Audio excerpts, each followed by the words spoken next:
dadkina waa baaba weeyaan xabadi ma noola kabinayadii foosaskii adduunyadii wax dhar adduun waa baaba dekan dadkii dirqa kaga soo baxeen inuu ku jirtaa. La ville de Djibouti est une métropole particulièrement vulnérable. L'oued d'Ambouli, qui partage la ville actuellement en deux, en se jetant dans le golfe de Tadjoura, a maintes fois généré des inondations catastrophiques au cours de ces dernières décennies. Cette situation a exacerbé la vulnérabilité de la ville capitale aux menaces hydrométéorologiques. En effet, il y a exactement 10 ans, entre le 11 et 13 avril 2004, des pluies torrentielles se sont abattues sur Djibouti, accompagnées de forts vents. Dans la nuit du 13 avril 2004, ces pluies ont généré des crues importantes de l'oued d'Ambouli et ses affluents provoquant des inondations soudaines et violentes dans de nombreux quartiers de la ville de Djibouti. Quelques heures seulement ont séparé l'apparition de la crue à Ouéa de l'arrivée de l'onde de crue à Djibouti-Ville. La violence de la crue a de nouveau endommagé l'ancienne digue et provoqué des brèches importantes qui ont permis à l'eau de s'engouffrer dans de nombreux quartiers de la ville, provoquant des dégâts importants et des pertes de vie humaines. Ce sont essentiellement des gardiens ou des travailleurs vivant dans les jardins ou dans le lit de l'oued même, malgré l'interdiction d'habiter dans ces zones. Les quartiers les plus touchés ont été ceux de Djebel et d'Ambouli. La ligne de chemin de fer Addis-Djibouti a également été affectée sur plusieurs tronçons. La route nationale 1 a été temporairement coupée, ainsi que le carrefour de la route d'Éthiopie et la route d'Arta. J'occupais un secteur, à savoir le secteur sud, qui part de l'avenue 26, avenue Nasser, jusqu'au pont d'Italie, là où il y a eu le gros de dégâts. Et j'étais aussi officier de liaison au comité du plan sec. Il y a beaucoup de recommandations qui ont été faites. Nous avons travaillé matin, midi, soir durant une semaine. Nous n'avons même pas eu la chance d'aller chez nous pour nous habiller. Nous étions au terrain et au bureau pour évacuer les victimes, pour coordonner les opérations sur le terrain et au PC entre les différentes institutions, à savoir la police, la gendarmerie et les armées, chacun pour apporter sa contribution à l'édifice afin de donner vie aussitôt qu'il y a une catastrophe.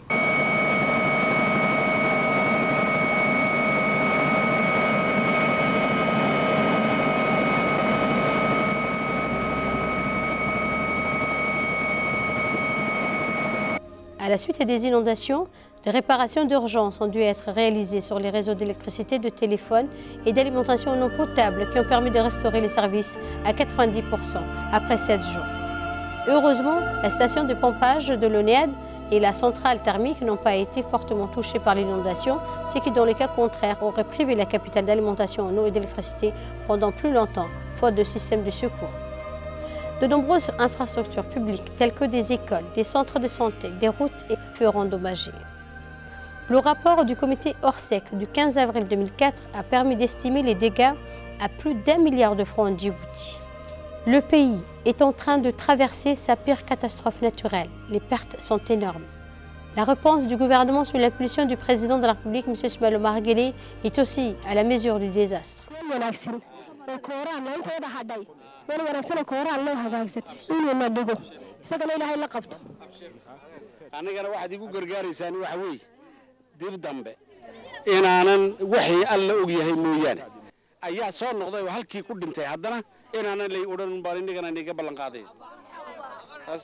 Les opérations de secours et de sauvetage terminées, le temps est à la réflexion. Grâce à l'élan de solidarité nationale initié par la première dame du pays et présidente de l'UNFD, Mme Khadra Mohamed Haïd, plus de 300 logements en dur ont été construits au PK12 pour les familles sinistrées installées sur la rive gauche de l'Oued. Il s'agit bien entendu de la cité Gargar.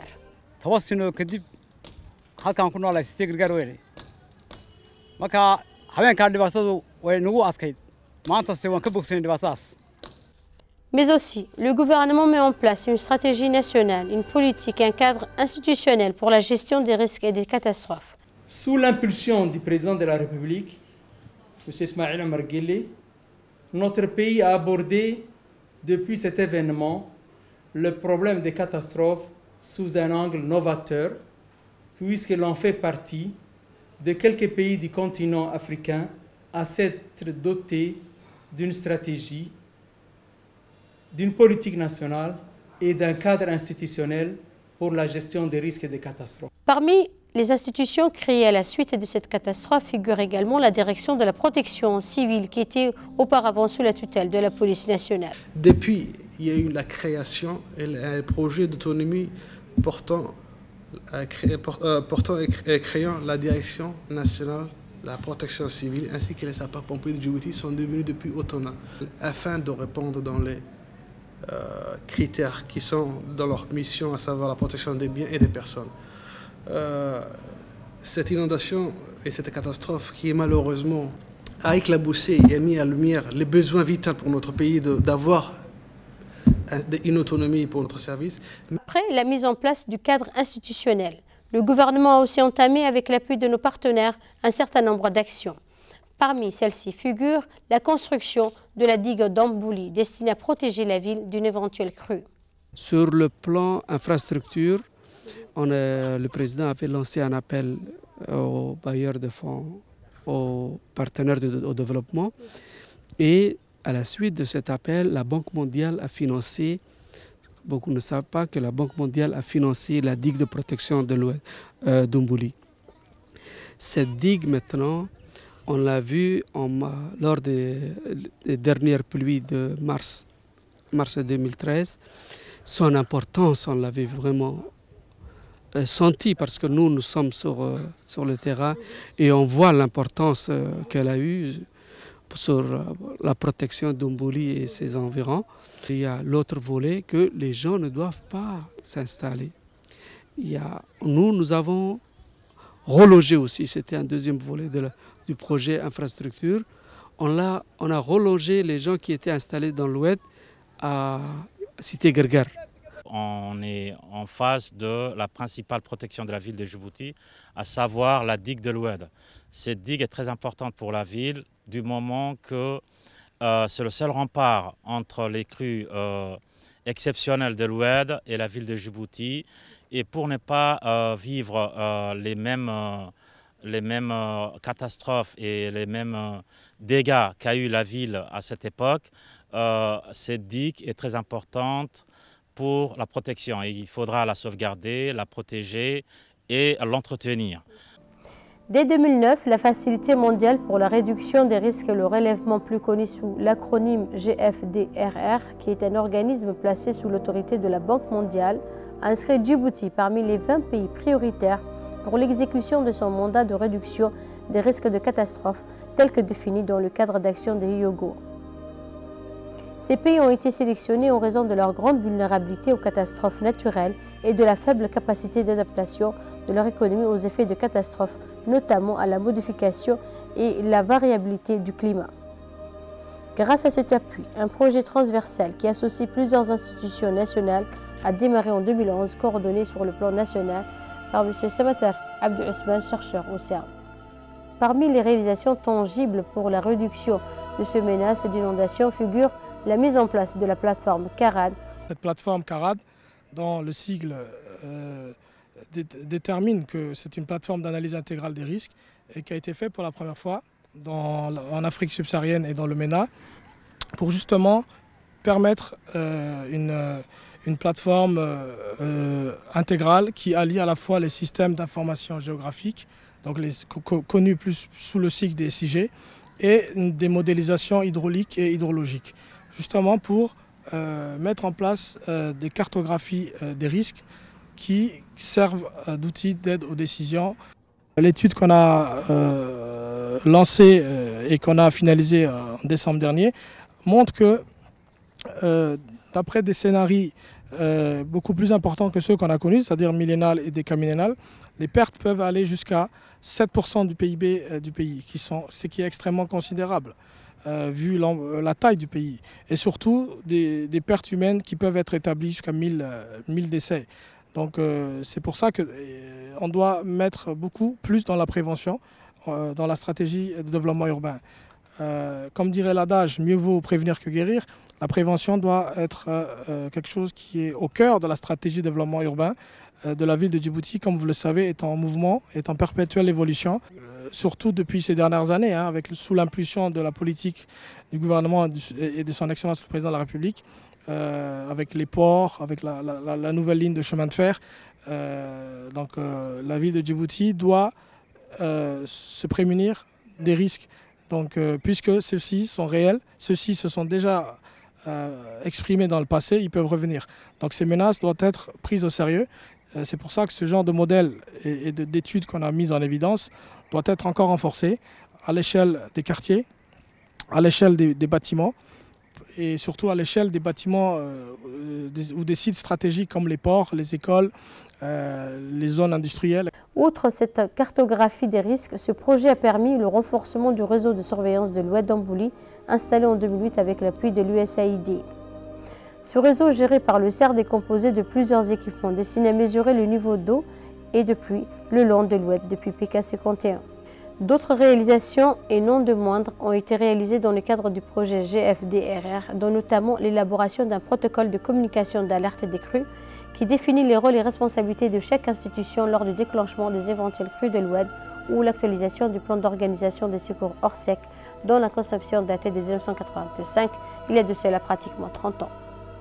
Toujours dans les réalisations du projet dans la perspective de réduction des risques d'inondation, figure aussi le renforcement des capacités de l'Agence nationale de la météorologie qui a bénéficié de 5 nouvelles stations météorologiques automatiques qui, dans le futur, amélioreront sensiblement les capacités nationales en termes de prévision contre les crues. Mais comment lutter efficacement contre ces inondations sans en prendre des mesures en amont dans le bassin versant Dambouli à l'origine de cette catastrophe? Le ministère de l'Agriculture s'est attelé depuis 2004 à apporter des solutions à cette épineuse question qui concerne l'aménagement du bassin. Depuis maintenant une année, nous avions entrepris un certain nombre d'études techniques au niveau interne, au niveau du ministère de l'Agriculture, pour concevoir et construire des ouvrages de protection et de lutte contre les crues. Nous avons, avec un financement du PAM, lancé il y a 4 mois la construction des 5 barrages sur l'affluent Boulé. Comme un certain nombre de nos compatriotes le savent, il y a 2 affluents importants qui menacent la ville de Djibouti en cas de précipitation dans les bassins versants Dambouli. Il s'agit de l'affluent Ouéa, donc toute l'eau qui vient du point le plus éloigné du territoire dans cette zone du bassin versant, c'est les petits barras, donc qui passent par Ouéa, et donc qui vient au niveau de Dambouli, et l'affluent qui vient de l'Oued Boulé. Donc nous sommes intervenus sur ce affluent et nous avons achevé la construction des 5 petits barrages qui ont pour fonction ce qu'on appelle de laminer les crues, c'est-à-dire de réduire la force de flot et de piéger aussi les sédiments, tout ce qui est sédiments, les sables. Réduire déjà la force des crues, une première chose, piéger les sables aussi va contribuer à augmenter la recharge de l'eau au niveau de l'Oued, parce que les sables emmagasinent beaucoup d'eau, et donc il va recharger ce qu'on appelle la nappe alluviale. Donc ces 5 barrages auront comme impact une réduction donc, de la menace que cet affluent posait sur la ville de Djibouti. Nous ne sommes pas arrivés au bout de notre tâche. Il faut continuer donc, à construire ces genres de petits ouvrages, non seulement sur Boulé, mais aussi sur l'autre affluent qui vient de Ouéa, et par la construction de ces types d'ouvrages. Donc ils vont diminuer le flot, casser la force des flots qui arrivent dans la ville de Djibouti et donc protéger la ville de Djibouti de façon durable. Les événements de 2004 ont permis une prise de conscience généralisée de tous les acteurs publics impulsés par le président de la République. Cette prise de conscience a permis à notre pays de se doter depuis cette date d'importantes mesures à l'image de beaucoup de nations exposées aux catastrophes. Les inondations de 2004 ont servi de catalyseur. Cependant, le plus important sera de perpétuer une véritable culture de la prévention de risques pour réaliser le développement socio-économique auquel aspire notre pays. Pour se développer dans la durabilité, la ville de Djibouti doit renforcer sa résilience par rapport aux menaces telles que les inondations.